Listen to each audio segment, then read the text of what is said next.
It felt like a prank. It felt like getting punked. It felt like that at any point in time, someone was going to come out and say, it's just a joke. Sometimes it even felt like getting kicked in the chest and having the wind knocked out of me. There was many times where I even questioned, like, so what next? What do I do with my life after this? That's what I would have told you 4 years ago if you asked me, what is it like, Brian? What is it like for a man to know that he's not going to have kids? What is it like for a man to go through the infertility journey? That's exactly what I would have told you. It felt like a wild ride, and it felt like something I really didn't want to share in too much detail, because the part of this is I want to be the victim. I don't want people to have pity for me. I don't want people to feel bad for me. But it's got to a point in time where I'm recognizing that my ability to support other couples in a similar situation is going to directly come down to my ability to be open and be courageous the same way that I ask of my clients. And that was a tough realization at the end of last year, that the same thing that I was speaking into my clients and helping couples bring themselves back together, I was actually not fully invested into until today, until right now. So I want to share more of that story of what it was like for me to really go through that, to really see the ripple effects that the infertility journey that my wife and I were on touched so many areas of our life. Like, even though it wasn't front of mind of, okay, this is what happened. We got the news that we weren't going to be able to have kids. This is always our lifelong dream. It was mine for as long as I can remember. Same for my wife. So we had decades invested into this vision, and then now it's time to come together. For us to come together within the year after getting married, all that came crumbling down quick and fast. I never thought I was going to be that person. I never thought. I felt good. I felt strong. My wife was great, strong. Never thought it was going to be me. I had my friends talk about it. I heard stories about it, but I never, ever, ever thought it was going to be me. Till it was. And in that whole journey of navigating that, the ripples were, it pulled out a lot of me to question my masculinity, question my manhood, question really what am I here to do on this earth if I can't reproduce? If I can't see my offspring, if I can't contribute to the generations of the Jenkins name, the DNA, what am I here for? There's something really deeply connected to that. What do I do? How do I support my wife in this? How do I make her feel good again? How do I make her feel attractive, sexy, worthy? How do I make her feel feminine, sensual? How do I protect her experience of this? How do I protect that every time someone congratulates her on being pregnant and see the hurt in her eye? See her force a smile of kindness, of not wanting to make that person feel bad. Because physically, externally, it looks as if she's 5 months pregnant. And to know that there is a mass in there occupying space to where our child should have been. How do I protect her from that? That's what the experience was like for me. That is what was going through my mind. Months and years of trying to alleviate desperately that pain and insecurity that she would feel. And in that, the ripple effect was pulling out my own stuff. And my own stuff was my desperation of wanting to feel like a valid husband. To be justified that I'm doing a great job. To feel as if I'm worthy at this. And all that did is cause this constant spiral of me desperately trying to save my wife and definitely trying to pull her out of this, while I left myself to the wayside. And we slowly drifted apart. Lived in the same house. Had the same meals. Went to the same family events, the same social events. Not too many at that time. It was far, few and in between. We just kind of coexisted. It was almost like two planets that sometimes felt deafeningly silent, like out in the universe, just kind of revolving around each other. I was very aware of it. I was very aware of the distance that was coming between us. And actually, that's what spiraled me into wanting to figure it out even more. But not from a place of, how can I do this with the most intention possible, the most love possible, the most courage possible? It came from fear. It came from the fear that I'm going to lose my wife. I'm going to lose this marriage. And if I lose this, what does that say about me? What does that mean about me as a husband? I'm another statistic. Another guy who couldn't make it. That was hard. It was also hard having the fear that I may lose my wife. You know, in her journey of dealing with fibroids and the pressure that put on her uterus, she had very heavy menstrual cycles, which caused her to bleed a lot. And she had to have a blood transfusion. And there's a time when I was afraid. I was afraid I was going to lose her. And so if you ask me what that does to a man when he's in fear, constant fear that he may lose his wife, I start to prepare myself for the what if one day. One day, what if this happened? And it was not funny. It's ironic funny. And the preparation was, if I put myself through this pain now, if I go through this simulation now, that one day I'm going to wake up and my wife won't be here. If I get the news that one day that she passed out and she's no longer, if I put myself through that pain, that when the day comes, it wouldn't hurt as much. That was my plan. So you can imagine that energy, what that does to a man, and what that does to his wife, his queen. I end up putting more pressure on her. I end up being less patient for her process. I end up being less attentive to what her experience was, what her journey was, because I was out of fear. I just need to fix this now. How can I fix this now? Well-intended. Definitely well-intended. I give myself the credit there.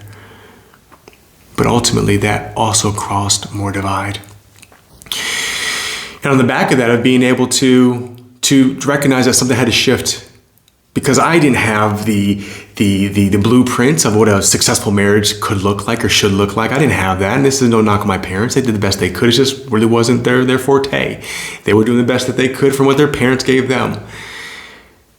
But I recognized that there was a lot of learning in that, in this experience of feeling emotionally separate, distant from my wife, feeling physically distant from my wife.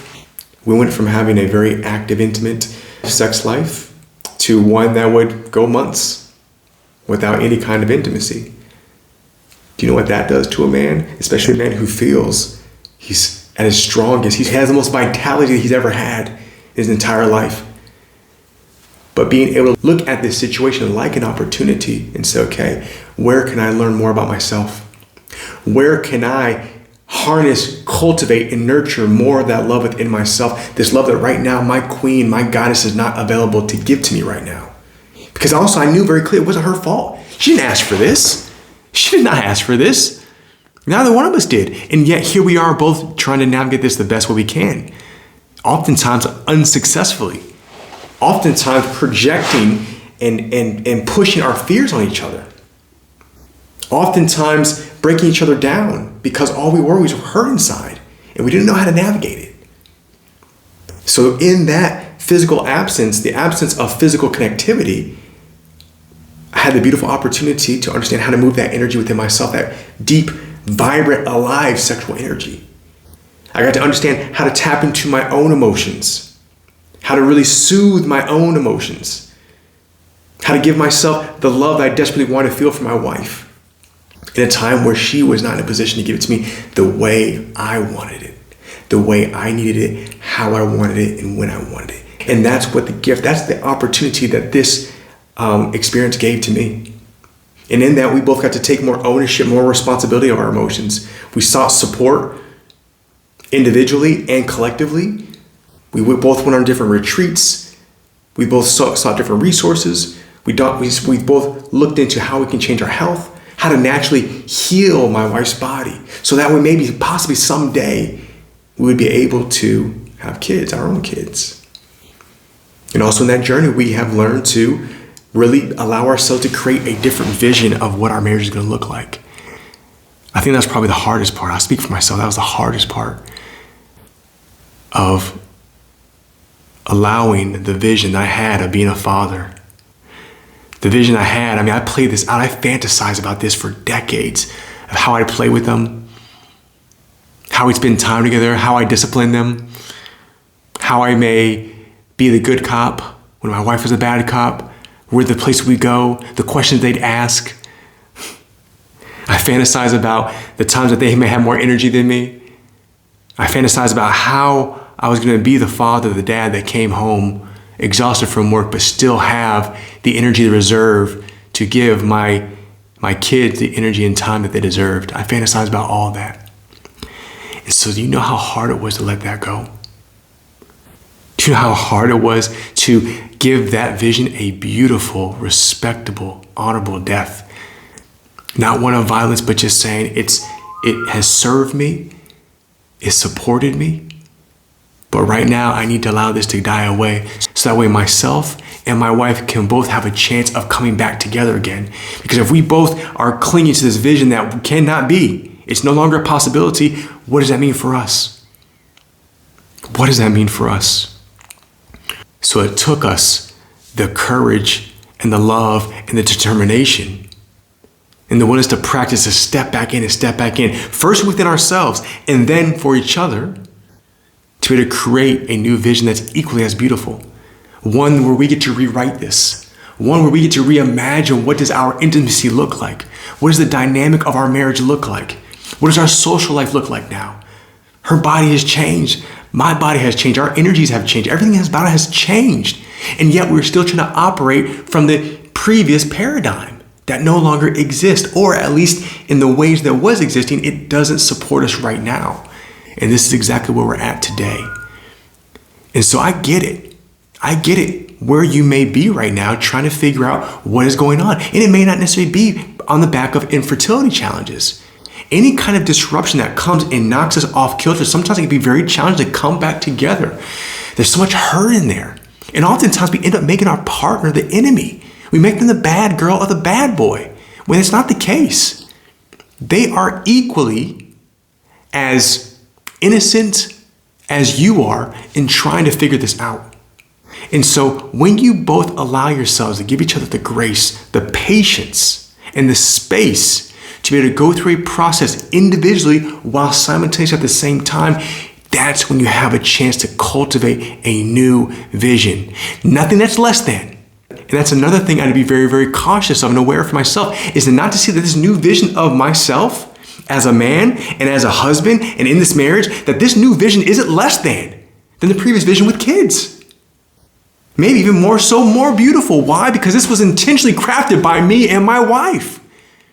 We crafted this vision carefully. We molded it. We've molded ourselves into the people who we are today, to be in the union that we have today, to be able to live this vision. So I didn't go so far as to say more so, this is probably better than the original vision. But I tell you one thing, it's not less than. And the same thing goes for you. It doesn't take lots and lots and lots and lots of time to move through this. It takes time and courage. It takes more courage and the more willingness to practice and to be able to build a bond, to reimagine what your union is, to reimagine what your intimacy can look like on the back of this. It's going to take you to look within yourself and to release parts of yourself, surrender parts of yourself that you're holding on to the past. You're holding on to this identity that no longer exists, for the better if you choose it to see that way. But I promise you, there is a better. There is another. You two get to have a second marriage within each other. You two get to reimagine this. You two get to be very so loving, so creative, so free, so brave, so supportive, so loving in this, that anything is going to be possible. But that belief first has to come within you. If you're holding on to this belief that it's not for you, or that it's impossible, or it's too hard, or why me? Why do I deserve this? That's what makes it challenging. But this is where we get to do the work to move through that. This is where we get to really release these beliefs and these ideas that hold us hostage, that prevent us from able to come together in a union intentionally and build that. On the other side of this, there is joy, there is support, there is mutual connectivity, there is a vibrant, intimate, and sex life again. It's there.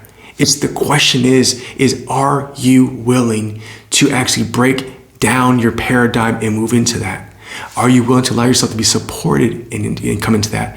Are you willing to forgive your partner, but more importantly, forgive yourself for what you're holding on to? Do you know there's a long time that before we got tested, or I was checking the quality of my sperm, that I was hoping it wasn't me. There were weeks and months before my appointment, I was hoping it wasn't me because I didn't want to be the problem. Do you know how crappy that feels? That I didn't want to be the problem? As long as it was my wife, that was okay. So I had to go through a process of forgiving myself for those thoughts, forgiving myself for those fears, giving myself grace and passion, giving myself the space to be human, to evolve in this, and to be able to share that with my wife the best way I can. So for you, if you are in this place, if you find yourself in a place in your marriage, in your union where it doesn't really make sense, it almost feels like the distance is so far apart, it's hard to come back together. But you know that there's something more. And you know that this can be done because you are the one. This is not just meant for some special people across the world, for people who deserve. This is meant for the people who are willing to lean into this. This is meant for the couple who's willing to be in the practice of cultivating this again. And if you're that couple, I'm asking you to step forward and allow yourself to be supported and to explore the possibilities. To walk away with new ideas, new ways to look at your union, your marriage, but more importantly, how you see yourself. Because if you keep holding on to this, if you keep holding on to this identity or this old vision that no longer exists, that's no longer possible in the exact same way, you will get more of the same. That's not a threat, that's a promise. And I don't want that for you. I just want you to know, I need you to understand what the reality is going to be. If you choose to do nothing, nothing changes. However, if you go through the process of letting go, sometimes a very awkward, uncomfortable, even painful process of letting go and renewing and reimagining, you can create the marriage and the union that you've always wanted, the one that you deserve. Not the one for the special people, not the one for the people far away. You and your partner, you deserve this. But if nothing changes, nothing changes. And just like I said before, I spent so much time going through the thoughts. And like anything, understand this, is you either go through some discomfort and maybe even some pain now, emotional pain now, to get to have something more bliss, more pleasure, more euphoria, connectivity, safety, security, love, authenticity. You go through that discomfort now and practice with your partner to get that, or you drag this out. And all it does is becomes this carrot that's always moving further and further away. It's going to be this long, far off dream, this long, far off image that maybe someday you'll be able to experience that. Both are true. Either you put the work in now, so when you decide to be brave today, when you decide to give yourself grace today, when you decide to say, you know what, I'm willing to take one step forward. I'm willing to take the second step, the third step, consistent steps. I'm willing to be supported. I'm willing to learn. I'm willing to go through this discomfort as I change and rewire my whole body, my soul in this, so that way I can have and live the union that I desire. I get to build this union with intention. If that's you, I honor you. I see you. I'm cheering for you. I'm celebrating you. You got this.